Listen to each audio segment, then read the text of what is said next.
हे what's up guys, welcome back once again. So दोस्तों, आज की कहानी जो एक्सप्लेन करने जा रहे हैं उसका नाम है केव। तो कहानी की शुरुआत में हम एक आर्कियोलॉजिस्ट की टीम को देखते हैं जो अपने सामानों के साथ एक केव की ओर बढ़ रही है। लेकिन तभी उनकी नज़र ऊपर ऊंचाई पर बने एक चर्च पर पड़ती है जो काफ़ी पुराना लग रहा था।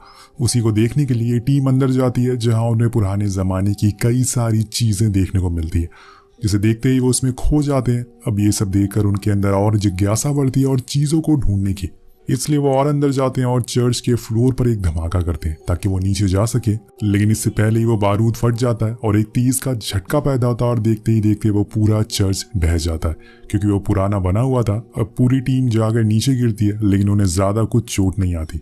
पर वहां उन्हें एक अजीब सी आवाज सुनाई देती है जो किसकी थी ये तो किसी को पता नहीं था, लेकिन इतना जरूर कह सकते हैं कि वो जरूर चर्च के गिरने से आ रही थी या फिर कुछ रहस्यमयी आवाजें हों, क्योंकि उस चर्च में बहुत सी पुरानी ग्रेव भी मौजूद थी। यहाँ से सीन शिफ्ट होता है और हम एक और आर्कियोलॉजिस्ट की टीम को देखते हैं जो अब उसी केव में जाने की तैयारी में है। या हम आपको बता दें कि ये पिछले वाली टीम के 4 साल बाद का समय है, लेकिन यहाँ किसी को पता नहीं चला कि आज तक वो पिछली वाली टीम कहाँ गई। अब ये टीम जब नीचे जाती है तो इन्हें वहाँ काफ़ी गहरा पानी मिलता है, जिसके अंदर जाने के लिए इन्हें ट्रेनर स्कूबा डाइवर की जरूरत पड़ेगी। इसलिए टीम का हेड डॉक्टर निक एक बेहतरीन स्कूबा डाइवर की टीम से बात करता है और बताते हैं आपको एक ऐसी जगह जाना है जहाँ आज से पहले कई लोग जा चुके, लेकिन बहुत ही कम लोग वहाँ से वापस आ पाए। अब ये सुनकर वो टीम थोड़ा घबरा जाते हैं, लेकिन उन्हें इसके लिए काफ़ी मोटी रकम मिलने वाली थी और अपने सामानों के साथ इस स्पॉट पर आने के लिए रवाना हो जाते हैं। जब वो साइट पर पहुंचते हैं तो वहां उन्हें कुछ पुराने जूते भी मिलते हैं जो उन्हीं आर्कियोलॉजिस्ट टीम के थे जो सालों पहले यहाँ पर आई थी। वहीं टेलर जो कि डाइवर टीम का मेंबर होता है, वो डॉक्टर कैथरीन से मिलता है और उन्हें कुछ इक्विपमेंट दिखाता है। ये देखकर कैथरीन काफी इंप्रेस होती है। इसके बाद रात में दोनों टीम के मेंबर आपस में प्लान को डिस्कस करते हैं, जिसमें जैक अपनी टीम को बताता है कि हम इस केव में 18 दिनों तक रहेंगे, वहां मौजूद सारी चीजों को एक एक करके ऊपर भेजेंगे, इसलिए हमें अपने सारे सामानों को पहले से चेक कर लेना है ताकि कल कोई गड़बड़ ना हो। तभी वहां डॉक्टर निकोली आती है और उन्हें कुछ चीजें दिखाती है जो कि केव के अंदर से मिली थी, जिसमें से कुछ एंटीक आर्ट्स भी थे, जिसमें साफ दिख रहा था कि ये पिक्चर जरूर किसी भयंकर चीज की हो या फिर किसी भयानक जीव की हो। इसके बाद वो उन्हें एक कहानी भी बताते हैं जो पास के टाउन वालों में बहुत ही मशहूर है। वो कहानी ये थी, सालों पहले जो इस शहर का राजा था वो एक बार इस केव के अंदर गया था क्योंकि उसे खबर मिली थी यहाँ कई टन गोल्ड छुपा हुआ है। लेकिन जब वो अंदर गया तो वहां उसका सामना किसी अद्भुत चीज से हुआ, जिसके बाद वो कभी ऊपर नहीं आ पाया। अब यहाँ जैक की टीम को इन सब बातों पर यकीन नहीं था क्योंकि ऐसी कहानियां हर पुराने खंडर की होती है, लेकिन निकोली जिस तरह से ये सब बता रहा था उसे ये साफ पता चल रहा था कि जरूर इस बात में थोड़ी सच्चाई है और इसीलिए उन्हें संभल कर नीचे जाना होगा। नेक्स्ट डे पूरी टीम एक एक करके नीचे जाने लगती, जहाँ हम पहली बार उस केव की पूरी इमेज देख पाते हैं जो भी ज्यादा विशाल और भयानक थी, क्योंकि वहां बहुत ही पुराने नुकीले चट्टानें थी और नीचे बहुत ही गहरा पानी था। इसके बाद वो सबसे पहले अपनी टीम मेट ब्रिक को पानी में जाने को कहते हैं ताकि वो जाकर पता लगा सके कि आखिर वहाँ क्या चल रहा है और अगर उसे कुछ मिले तो वो फौरन सभी को इस बारे में बता सके। अब वो नीचे पहुंच जाता है जहां पर उसे पहले तो कुछ खास दिखाई नहीं देता, लेकिन कुछ ही देर बाद उसे एक ड्राई जगह दिखती है जहां पर वहीं रुककर वो अपनी टीम से बात करने लगता। उसी समय उसके पास फिश या फिर किसी तरह का एनिमल आता है जिसके साथ वो खेलने लगता है क्योंकि वो काफी सॉफ्ट था। अब ये सब उसकी टीम मेट भी देख रहे थे। इसके बाद वो उसे और अंदर जाने को कहते हैं।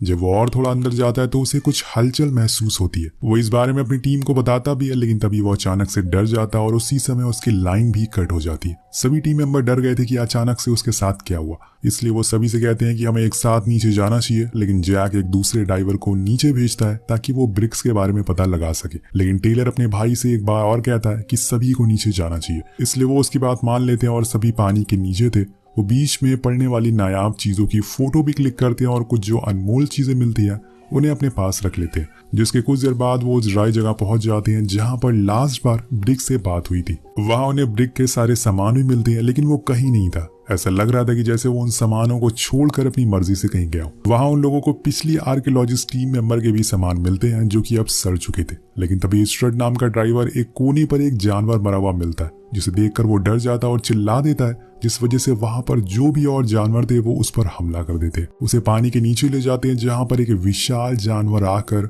उसके टैंक पर हमला कर देता है, जिससे कि वो फट जाता है और उसकी आवाज सुनकर टेलर फौरन उसके पास जाता है। लेकिन तब तक वो जानवर स्ट्रट को अपने साथ एक गुफा में ले जा चुका था, जिसके अंदर किसी इंसान का जाना असंभव था क्योंकि वो बहुत ही छोटी थी। अब टेलर अपनी टीम के पास आकर सभी को स्ट्रट के बारे में बताता है, जिसे सुनकर सभी शॉक में थे कि आखिर ये कैसे हो सकता है। ये केव जमीन के इतनी अंदर नीचे है और ऐसे में किसी जीव का यहाँ पल पाना बहुत ही मुश्किल है। इसके बाद वो लोग दोबारा से स्ट्रट को ढूंढने के लिए जाते हैं, लेकिन उन्हें पता चलता है कि अब वो रास्ता बंद हो चुका है, क्योंकि जब स्ट्रट का टैंक फटा तो एक झटका हुआ जिसकी वजह से ये सारे पत्थर नीचे गिर गए।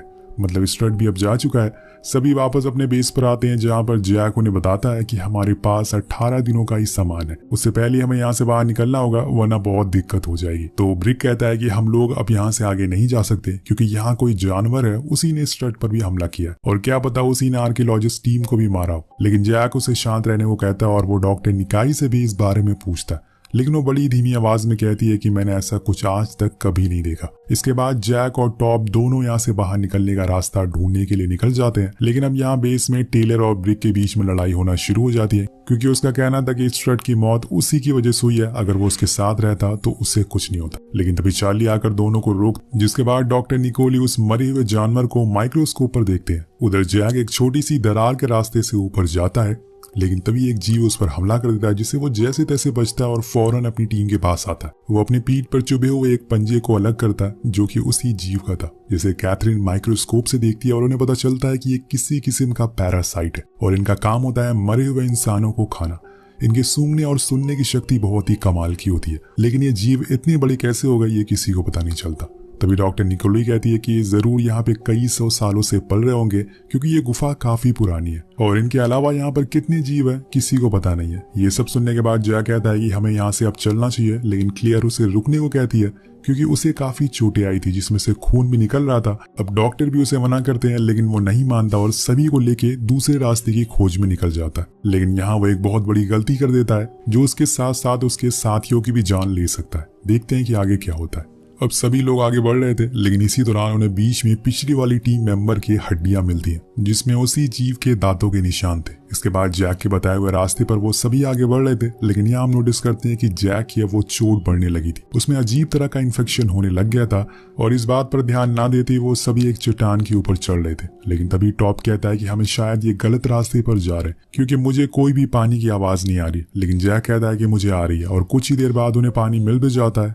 जिसके अंदर जैक फ्लेयर डालकर चेक करता है कि पानी की गहराई कितनी है। और इसी दौरान उसके एक टीममेट से लड़ाई भी हो जाती है, क्योंकि वो सभी चीजों को रिकॉर्ड कर रहा था। वो उसका कैमरा पानी में फेंक देता है। इसके बाद वो सभी को बताता है कि नीचे पानी बह रहा है, इसलिए हम यहाँ पे कुछ देर आराम करेंगे, फिर नीचे जाएंगे जहाँ से हम बाहर निकल सकते हैं। लेकिन इसी दौरान जैक को कुछ अजीब से दौरे पड़ने लगते हैं और ये देखकर दूर बैठे उसके टीम मेंबर कहते हैं कि उन्हें जैक की फिक्र हो रही है। तो टॉप कहता है कि मैंने आज तक उसे इतने गुस्से में कभी नहीं देखा। और उन सभी की बातें जैक यहाँ दूर बैठा सुन रहा था। अब उसे इतनी दूर की आवाजें भी सुनाई देने लग गई थी। ऐसा इसलिए था क्योंकि उसे जीव ने सबसे पहले जैक के ऊपर हमला किया था और वो अभी तक जिंदा है। अब वो इन्फेक्शन उसके अंदर और फैलता जा रहा है, जिससे कि जैक की बॉडी में बदलाव आ रहे हैं। क्या जैक भी एक जीव बन जाएगा या फिर कुछ और? अब फिर से वो लोग आगे बढ़ते हैं, जहाँ पर उन्हें एक वाटरफॉल दिखाई देता है जो तेजी से नीचे गिर रहा था। जैक कहता है कि हमें इसमें कूदना है जिससे कि हम यहाँ से बाहर निकल सके, लेकिन कैथरीन कहती है कि ये रास्ता सही नहीं है, हमें नहीं पता कि ये झरना कहाँ जाता है, कहाँ पर खत्म होता है। पर जैक अपनी जिद पर अड़ा था और वो सबको वही करने को कहता है और एक एक करके सभी नीचे कूदते हैं। लेकिन कैथरीन का पैर कोई चीज पकड़ लेती है और वहीं टॉप पर सभी लोग नीचे आ जाते हैं। लेकिन कुछ समय के बाद कैथरीन भी नीचे पहुंच जाती है, पर उसी दौरान नीचे कैथरीन को कुछ महसूस होता है। वो टॉप से कहती है कि नीचे देखो कोई चीज है। जब वो नीचे देखता है तो वहां उसे एल फिश दिखाई देती है जो उनके पास घूम रही थी।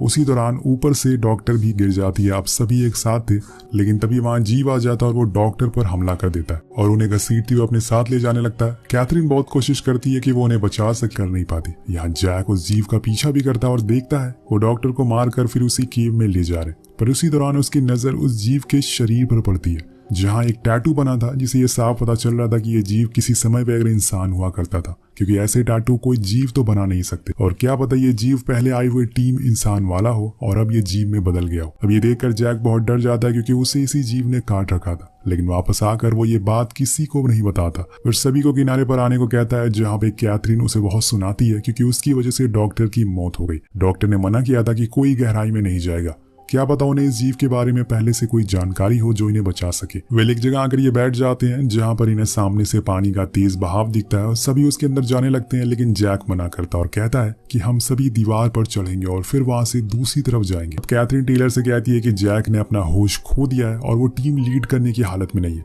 लेकिन टेलर उसकी बात अनसुनी कर देती है। अब जैक और टेलर दोनों चट्टान पर चलने के लिए रेडी थे, पर उनसे पहले चार्ली वहां पर चढ़ जाती है और ऊपर पहुंच जाती है।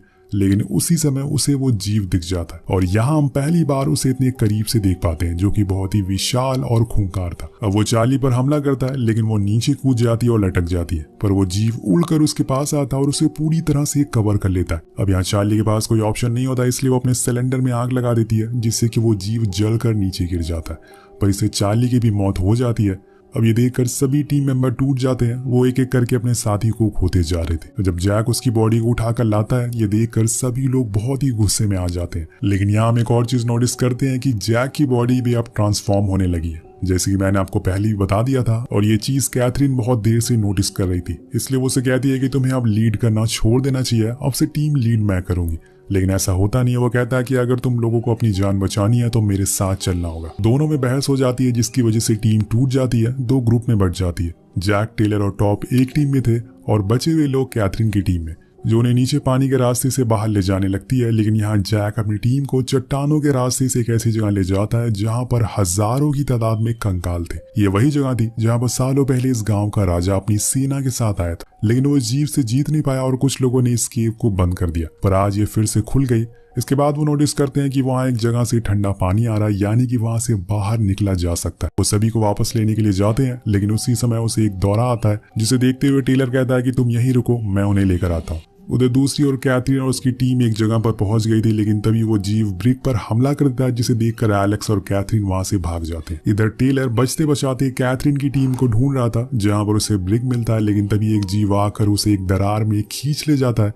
वो उसके पीछे पीछे जाता है, लेकिन तब तक बहुत देर हो गई थी। मदर टाइम वो कैथरीन की लोकेशन उसे बता देता है, जिसके बाद वो फौरन उसके पास पहुंचता है और उन दोनों को लेकर जैक के पास, जहाँ जैक उनसे कहता है कि तुम्हें पानी के रास्ते से बाहर जाना होगा, लेकिन वहां भी उनका सामना बहुत सारे जीवों से होता है। तभी कुछ सिलेंडर नीचे गिर जाते हैं, जिसकी आवाज से वो जीव एक्टिव हो जाते हैं और एलेक्स के पीछे पड़ जाते हैं और यहाँ वो उसे भी मार डालते हैं। वहीं बचे हुए लोग पानी में छुप जाते हैं ताकि वो उन्हें देख ना सके, लेकिन ऐसा हो नहीं पाता और वो उन्हें भी ढूंढ लेते हैं, क्योंकि वो जीव सालों से यहाँ पर रहते हुए आ रहे हैं। तब जैक उन सभी जीवों से लड़ता है, क्योंकि उसके पास कुछ पावर्स आ गई थी। उसके अंदर भी उन्हीं का खून था।